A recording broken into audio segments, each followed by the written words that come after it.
Gareen iccitii dureewwan addunyaa waggaatti wal arganii maalidha? Gareen maqaa Bildaarberg jedhamuun beekamu kun waggaa waggaadhaan walgahii gaggeessa. Walgahii kana irratti kanneen hirmaatan ammoo namoota bebbeekamoo fi addunyaa irratti dhiibbaa uumuu danda'u gaggeessuu danda'u jedhamanidha. Gaggeessitoota biyyaa, abbootii qabeenyaa, gaggeessitoota baankiilee addunyaa, gaggeessitoota dhaabbilee daldalaa addunyaa irratti beekamoo ta'anii fi kanneen biroos jiru. Kanneen walgahii kana irratti argaman yookaan hirmaatan ammoo harki guddeen dureewwanii fi gaggeessitoota dhaabbilee daldalaa biyyoota lixaati. Waggaa waggaan biyyoota Awurooppaa garaagaraa keessatti walga'u.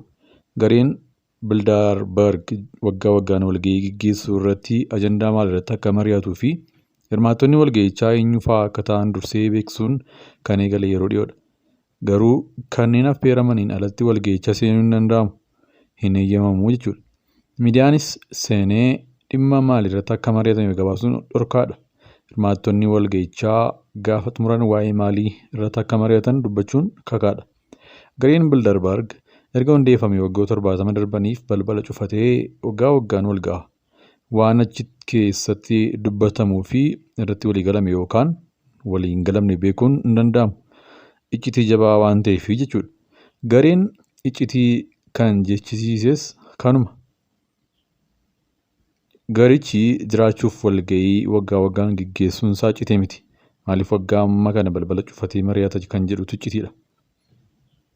Kanneen garicha qeeqan akka jedhanitti Bildaarberg garee dudduuba taa'ee addunyaa bulchuu fi gaggeessitoota bulchoota addunyaa gaggeessitoota biyyoota addunyaa dureeyyii fi dhaabbilee addunyaa irratti beekamoo ta'an irratti dhiibbaa imaammataa gaggeessuudha jedhanii qeequ. Bildaarberg addunyaa gara sirna bulchiinsa addunyaa haaraa New World Order'tti geessaa jira jedhanii kanneen amananis jiru. Ofii gareen Bildaarberg maaliif hundaa'e? Hoogganni waggaa waggaan maal irratti mari'ata? Namoota siyaasaa biyyoota lixaa fi gaggeessitoota dhaabbilee biyyoota lixaa qofa maaliif affeera? Akka qeeqxonni tokko tokko jedhanitti dhugumaa garee iccitiin addunyaa bulchuudha yookaan garee addunyaa irratti waraana uumuun achi keessaa bu'aa argatudha. Gareen Bildaarberg walgahiin isaa baranaa Ispeen magaalaa Maadriid keessatti caamsaa 30 waxabajjii 2 2024 tti gaggeessuu isaa garichi marsariitii isaa irratti beeksisee jira. Ajandaalee marii jedhee dhiyeesse keessaa dhimmi hubannoo namtolchee AI, jijjiirama haala qilleensaa, waraana gara fuulduraa, waraana Yuukireen, baha giddu galeessaa, Chaayinaa, Raashiyaa, dhiibbaa dinagdee Awurooppaa fi USA mudataa jiru kanneen jedhan warra ijoodha. Ragaan marsariitii dhaabbatichaa irraa argame akka mul'isutti kanneen walgahii bara kana irratti hirmaatan muummee ministeera Estooniyaa, ministeera dhimma alaa Yuukireen, ministeera dhimma alaa Ispeen, gaggeessitoota baankilee, dhaabbilee teekinooloojii kanneen akka Google, Spotify, Piroofeesaroota yuunivarsiitiiwwan garaagaraa fi namoonni beekamoon hedduu irratti hirmaatanii jiru. Haa ta'u garuu miidiyaas ta'e namni qaamni biraa walgahii kana irratti qooda fudhachuun gonkumaa dhorkaadha. Miidiyaalee fi aktiivistoonni halaalatti poolisiin ittifamu. Garichi erga hundaa'e waggoota 70 guutuus hanga ammaa walgahichi ifa ta'ee hin beekamu. Gareen Bildaarberg maaliif hundeeffame?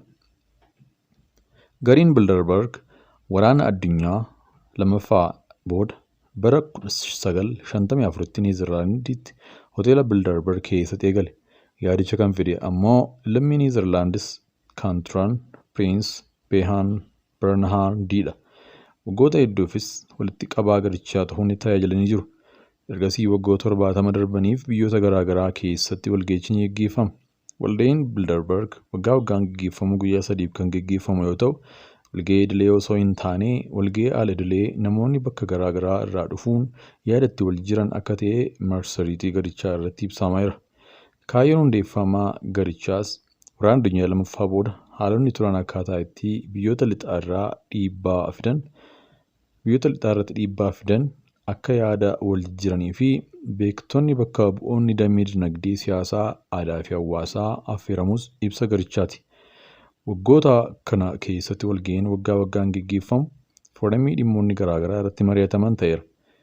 Daldala, hojii uumuu, teekinooloojii, imaammata maallaqaa, investimentii, nageenya addunyaa tasgabbeessuu kanneen jedhan dhimmoota hirmaattonni balbala cufatanii irratti mari'atan akka ta'e ibsa ragaan marsariitii garichaa irraa arganne. Haa ta'u garuu garichi Dhuguma dhimmoota kana irratti marii geggeessaa yoo ta'e kun waggaa amma kana balbala cufatanii waggaa waggaan marii geggeessuun maaliif barbaachise jedhanii kan qeeqan hedduudha. Kanneen garicha qeeqan koree boordii addunyaa bulchu jechuun kanneen garee kana irratti hirmaatan harka lafa jalaan imaammata dinagdee, siyaasaa fi falaasama addunyaa akka isaaniif malutti imaammata baasuun qajeelchuudha jedhu. Gaggeessitoonni siyaasaa kanneen biyyoota lixaaf imaammata baasuun beekaman gaggeessitoota kaampaaniiwwan gurguddoo addunyaa fi namoonni bebbeekamoon dhiibbaa geessisuu danda'an garee kana keessatti walgahii dhoksaa waggaa waggaan taa'uunsaa ni waa malee akka hin taane falmu. Ija addunyaa jala dhoksanii akka abbootii qabeenyaa warra lixaaf ta'utti addunyaa isaaniif mijattu ijaaruu akka fedhan qeequ. Deevid Icke gaazexeessaa lammii Biriitish yoo ta'u, waa'ee garee Bildarbargii fi gareewwan biroo icciitiin hojjetu jedhamanii shakkamanii kitaabota hedduu barreessee jira. Waa'ee garee Bildarbarg ilaalchisee garichi waggoota hedduuf of dhoksaa akka turee fi addatama walga'iinsaa miidiyaan kamiyyuu akka hin seenne dhorkuunsaa icciitiin akka duuba jiru shakkii qabuu hima. Tiyoorii shakkii yookaan koonsparii tiyoorii hordofuun kan beekamu Deevid Icke hundeeffamuu garee Bildarbarg waraana addunyaa lammaffaa wajjin wal qabsiisa. Waraana addunyaa lammaffaa booda sirni addunyaa akka jijjiiramee fi addunyaan gara tokkotti dhufuu yookaan giloobaalaayizeeshinii ifatti kan beekame yeroo kana keessaa akka ta'e kaasuun sochiin Bildarbarg yeroo kana walitti dhufeenya biyyoota garaagaraa qindeessuun addunyaa gara yaada tokkotti akka dhufu gochuuf akka hundaa'e ni hima. Yaadni kunis ilaalcha kaapitaalizimii dureeyyiin uummata bal'aa maqaa diimokiraasiin hojjechiifatanidha jedhee amana. Waggoota 70 darban kana keessatti qondaalonni siyaasaa, waraanaa, dinagdee, gaggeessitoonni biyyaa fi kaampaaniiwwan gurguddoo garee Bildarbarg keessatti qooda fudhatanii jiru. Garuu guyyaa tokko gadi bahanii kana mari'anne jedhanii waan balbala cufatanii mari'atan dubbatanii hin beekan. Rakkoo addunyaa furuuf osoo hin taane addunyaa bituuf wal ga'u. Gareen Bildarbarg erga bara 1954 hundaa'ee mariiwwan al-idilee walitti dhufeenya ardii Awurooppaa fi Ameerikaa kaabaa cimsuu hedduu gaggeessaa jira jechuun garichi marsariitii isaa irratti ibseera. Akka raagaan garichaa agarsiisutti waggaa waggaan dameewwan siyaasaa, indaastirii, faayinaansii, akaadaamii, miidiyaa fi kaan irraa ogeeyyiin lakkoofsaan 130 ta'an ni affeeramu. Kanneen hirmaatan keessaa harka 3 keessaa 2 ardii Awurooppaa irraa yoo ta'an, kaan immoo Ameerikaa kaabaa, Kaanaadaa fi USA irraa hirmaatu. Dhimmoota addunyaa ijoodha jedhaman irratti ni mari'atu. Namoonni hirmaatanis biyya isaanii yookaan dhaabbata irraa dhufan osoo hin taane ofii isaanii bakka bu'anii waan hirmaataniif wanti isaan walgahii sana keessatti dubbatan yaada biyya isaanii yookaan dhaabbata isaa irraa dhufanii bakka akka hin buunes gareen Bildarbarg kun ibsee jira. Dhaabbileen gurguddoon akka addunyaattis ta'ee akka ardiitti yookaan biyyoonni muraasni walitti dhufanii wal gahuun mari'achuun murtee yookaan yaada garaagaraa dabarfachuun waanuma jirudha. Fakkeenyaaf dhaabbanni biyyoota gamtoomanii UN, Gamtaa Afrikaa, Gamtaan Awurooppaa, Neetoo, G7, G20 fa'aa kanneen jedhaman yeroo garaagaraatti wal ga'u. Marii isaanii kan uummataaf ifa godhanis qabu, kan hin goones qabu. Seera dambii bulmaataa fi kanneen kaawwatanii ittiin wal taliigu. Gareen Bildarbarg garuu seera ifa ta'e hin qabu. Dambiiwwanii fi seera ittiin bulmaata kanaa uummataaf ifa godhee hin qabu. Walgahii garichaa keessatti sagalee kennuun, murtee dabarsuun, ibsa ejjennoo baasuu fi kan kana fakkaatan homtuu hin jiru.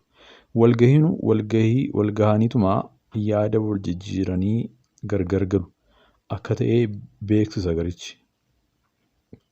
Aktiivistoonnii fi kanneen garicharraa shakkii qaban waggaa waggaan bakka gareen Bildarbarg walgahuu itti gaggeeffatutti argamuun mormii isaanii dhageessifachuun baramaadha. Mormitoonni kun garichi mootummaa dhoksaan addunyaa bulchu Shadow World Government jechuun mormu. Rakkoo addunyaa irratti mari'achuuf osoo hin taane dudduuba ta'anii mootummoota harka micciiruu fi karaa ittiin addunyaa irratti olaantummaa kaampaaniiwwanii isaanii milkaneessan tarsiimoo bocuu akka ta'e kaasu. Walgahii Bildarbarg bara 2013 Ingilaand magaalaa Waatfoorditti gaggeeffame irratti namoota mormiif bahan keessaa USA irraa kan dhaqe Alex Jones atiivist tiyoorii koonspaayirasii kan ta'edha. Gareen Bilderberg mootummaa dhoksaan addunyaa bulchu jedhee amana.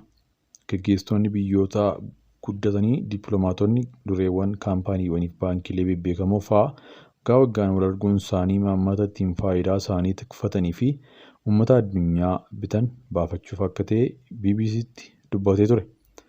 Ijaarsa addunyaa irratti mootummaa dhoksaa ta'e kana saaxiluudhaafan dhufe. Wanta walgahii cufaa sana keessatti ni beekna. Walgahiiwwan kana keessatti imaammatatu bocamaa jira jechuun qeeqa. Inumaayyuu garee Bilderberg kana hundeessee Ameerikaan karaa CIA akka ta'e qeeqa. Dhukaansaa Ameerikaatu karaa CIA garee Bilderberg hundeessa jechuun BBC'tti dubbatee ture. Toonis Gosling gaazexeessaa yoo ta'u, waggoota hedduuf garee Bilderberg qorataa akka ture hima. Akka inni jedhutti garee kana keessaa namoonni yakkaawwan garaagaraa raawwachuun shakkaman akka irratti hirmaataa turan ni hima. Isaan keessaa kan inni kaasu dippiloomatii Ameerikaa beekamaa fi baranaa du'e Henry Kissingeridha.